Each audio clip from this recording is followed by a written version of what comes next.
99 out of every 100 Americans who spend $1 today have never been told that the United States has already watched its own paper money die.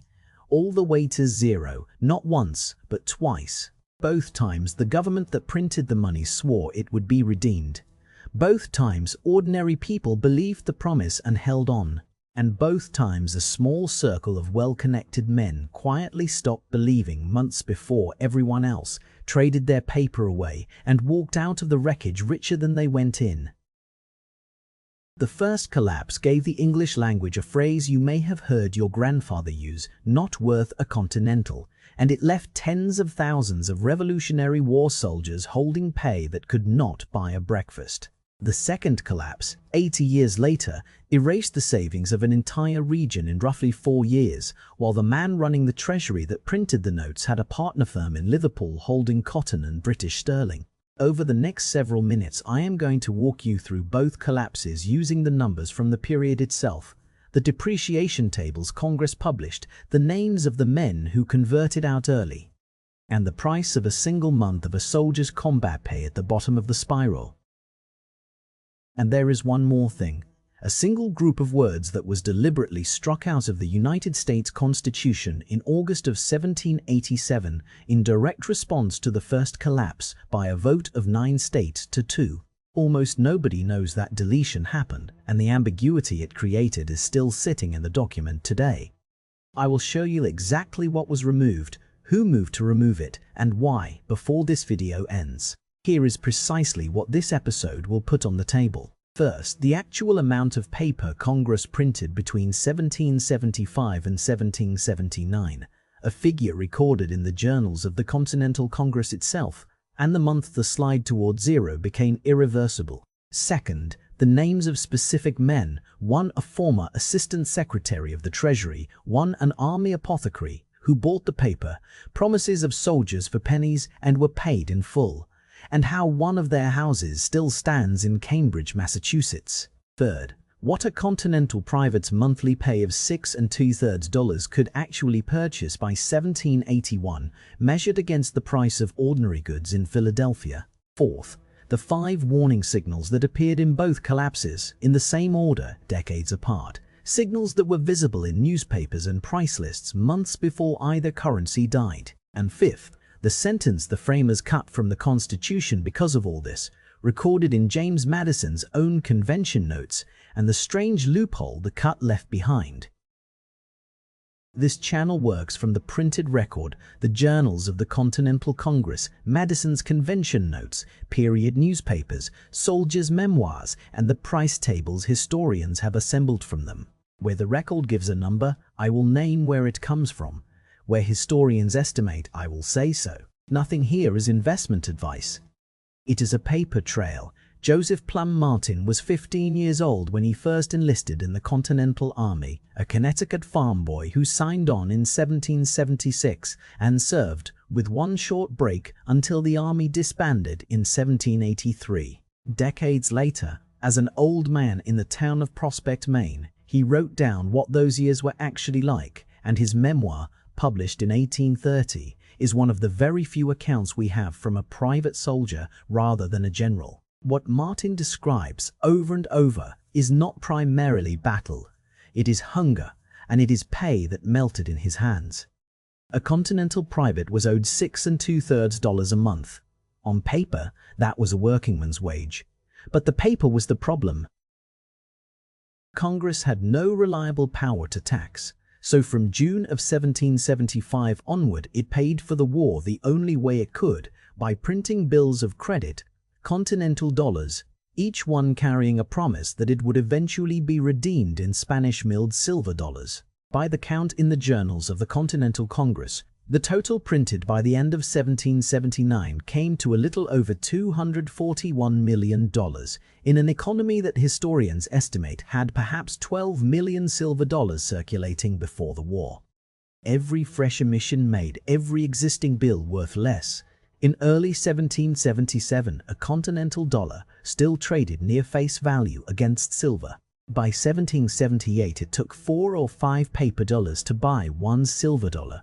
By late 1779, According to the depreciation tables that Congress itself later published so the debts could be fairly settled, the ratio had passed 30 to 1. In March of 1780, Congress formally admitted the failure and revalued its own money at 40 paper dollars to 1 silver dollar, an official confession that the currency had lost 97.5% of its value. It kept falling anyway. By 1781, in parts of the country, merchants who would accept Continentals at all were asking hundreds of paper dollars for a single hard dollar, and many simply refused the bills outright. That is the moment the phrase "not worth a Continental" entered American speech.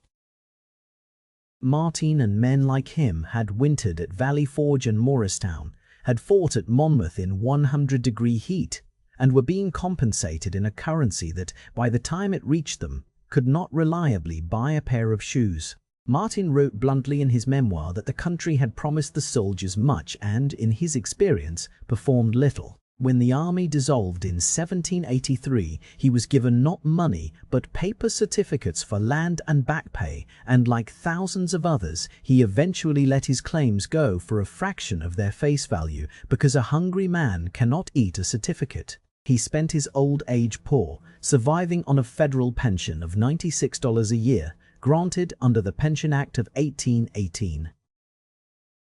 Hold on to Martin, because the men on the other side of his story are about to appear. And what happened to him was not a misfortune that struck one Connecticut private. It was the standard outcome for the people who trusted the paper longest.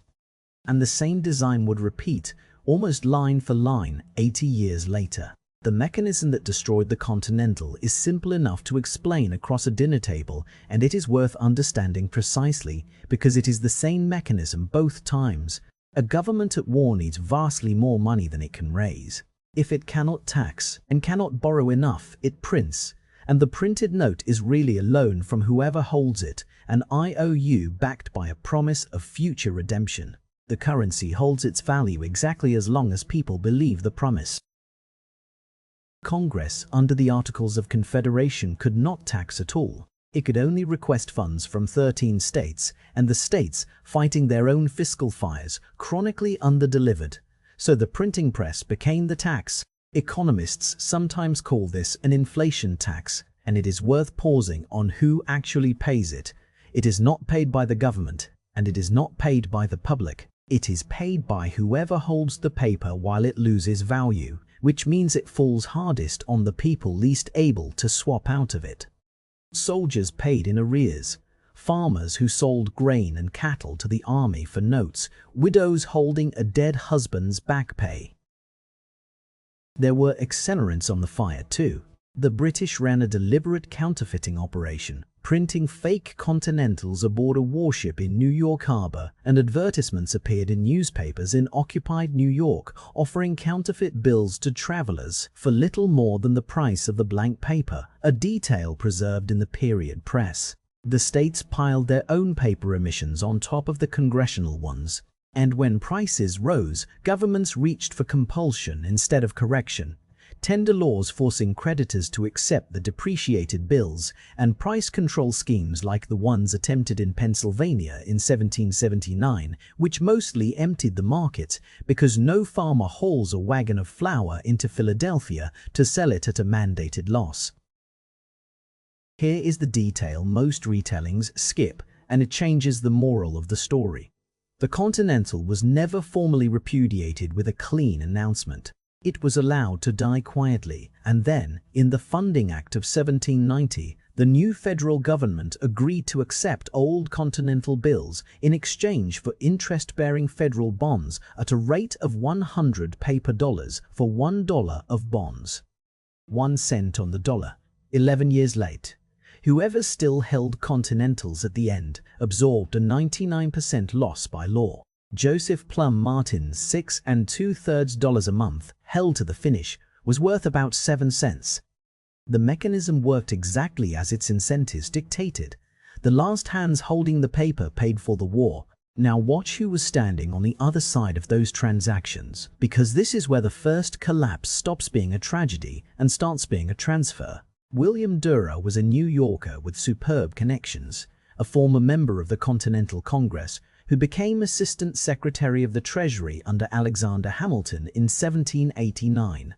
Through the 1780s, Duer was among the most aggressive speculators in exactly the kind of paper that soldiers and farmers were desperate to unload: state debts, federal certificates, soldiers' final settlement notes, much of it changing hands, by the estimates historians have assembled, at 10 to 20 cents on the dollar, and sometimes far less. When Hamilton's funding program of 1790 pledged to honor federal certificates at full face value with interest, the men holding great piles of that paper were paid in full, and the veterans who had sold in desperation got nothing further. Duer, it should be said, overreached spectacularly afterward, borrowed enormously to corner more securities, triggered the Panic of 1792 when his scheme failed, and died in debtor's prison in 1799. A reminder that speculators can also misjudge. But the structure he exploited, by the promises of the desperate cheap, then collect at par, worked precisely as he expected for years. Andrew Craigie played the same game more patiently. Craigie had been the apothecary general of the Continental Army, the man in charge of its medicines, and after the war he moved into securities speculation, working with contacts close to the treasury and even sounding out European buyers for American debt. His winnings bought him one of the grandest houses in Massachusetts, the Vassall Mansion on Brattle Street in Cambridge, a house that still stands today and is preserved as a National Historic Site, better remembered now because the poet Longfellow later lived there. The staircase Craigie's speculations paid for is still there to be walked on. 80 years later, the same pattern reran in gray instead of blue. The Confederate States, facing the identical problem, war without adequate taxes, made the identical choice, and its treasury under Christopher Meminger issued paper on a scale historians put at more than $1.5 billion. The depreciation followed the same curve, only faster. In 61, a Confederate dollar bought close to $1 of goods. By 63, it took roughly 7 or 8. By early 1865 in Richmond, the going rate that period diaries and price lists record was on the order of 60 or 70 Confederate dollars for one gold dollar, and economic historians who reconstructed Southern price indexes have calculated that prices rose roughly 90-fold over the war. A Confederate private's pay, $11 a month for most of the war, raised to $18 in 1864, fell to the point where a month in the trenches at Petersburg would not buy a pound of coffee, which Richmond papers priced in the tens of dollars. And who converted early? The men closest to the machinery. George Trenholm, the Charleston merchant who became the Confederacy's second Treasury Secretary in July of 1864, was a partner in Fraser Trenholm and Company, a firm whose Liverpool house acted as the Confederacy's financial agent in Britain and whose business ran the blockade with cotton going out and goods coming in. Whatever else can be said of Trenholm, and his firm did face ruinous claims and bankruptcy proceedings after the war, the wealth that mattered in his world was never stored in the paper his own treasury printed. It was stored in cotton, in ships, and in sterling balances in England. Blockade runners and cotton factors across the South did the same on smaller scales, pricing their services in gold or in goods, treating Confederate notes as a hot potato to be passed, never held. Meanwhile, the people with no access to Liverpool accounts, the widow in Georgia holding her husband's back pay, the farmer who had accepted treasury notes for impressed corn at official schedule prices far below market, held the paper to April of 1865, when it went, finally and completely, to zero. No funding act came for them, not even a cent on the dollar. 3 kinds of people, 2 currencies, 1 lesson. The soldier held and lost, the insider converted and kept, and the distance between them was not intelligence. It was information and access. So what were the signals, the things a person could actually have seen in time, in 1779 or 1863? Lay the 2 collapses side by side, and 5 markers appear in the same order in both. Signal 1, the printing accelerates while the taxing does not. The Continental Congress's emissions grew from $6 million in 1775 to over $124 million in 1779 alone, per its own journals, while its requisitions on the states went chronically unpaid. The Confederate Congress covered, by most scholarly estimates, less than 10% of its war spending with taxes and made up the difference with notes and loans. When a government's money supply is growing by multiples per year and its tax receipts are not, the paper is already dying, whatever the official assurances say. Signal 2. The redemption date starts moving. Continental bills promised redemption in silver, but the promised mechanism kept being revised, and the March 1780 revaluation replaced old promises with new bills carrying new promises. Confederate notes literally printed their escape clause on their face, redeemable 6 months or 2 years after a ratification of a treaty of peace, a date that receded with every battlefield loss. A promise whose terms keep changing is a promise already half broken. Signal 3. Persuasion gives way to compulsion.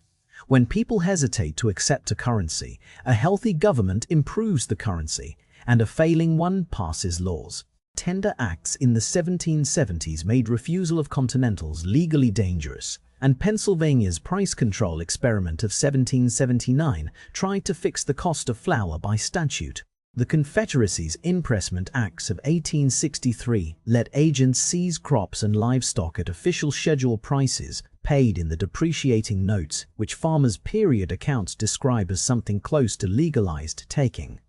The moment holding the money stops being a choice and starts being an obligation, the informed have already left. Signal 4. The insiders quietly change what they hold. Duer and Craigie accumulated claims payable in the future's hard money while offloading risk onto sellers. Trenholm's firm kept its balances in cotton and sterling. In both eras, the people with the best information about the paper were the people holding the least of it, and their portfolios were visible in Craigie's Cambridge mansion, in Fraser Trenholm's Liverpool ledgers, to anyone positioned to look. Watch what the printers own, not what they print. And Signal 5. The denominations grow while the purchases shrink. The Confederacy that began the war printing $5 and $10 notes was printing $500 notes by 1864, and Richmond diarists like the war clerk John Jones recorded flour at prices that eventually passed $1,000 Confederate dollars a barrel. When the numbers on the bills and the numbers on the price tags are both sprinting upward, the race has one finish line, and it is 0. 5 signals, same order, twice. Rising emission without taxation, a receding redemption promise, legal compulsion, insider conversion, and denomination creep. That is the pattern 99% of the people who lived through each collapse only recognized afterward. And it is the pattern the survivors of the first collapse tried, in one remarkable August afternoon, to make sure their new nation could never repeat. Which brings us to the deleted words. On the 16th of August, 1787, in the closed room in Philadelphia, where the Constitution was being drafted, the working text gave the new Congress the power to borrow money and emit bills on the credit of the United States, the exact phrase under which the Continentals had been printed. Gouverneur Morris of Pennsylvania rose and moved to strike the words and emit bills. Madison's notes preserve the debate. Morris argued that if the United States had credit, such bills would be unnecessary, and if it had none, they would be unjust and useless. Delegates who had watched the Continental die lined up behind him, one declaring, by Madison's account, that he would sooner reject the whole plan than retain the words.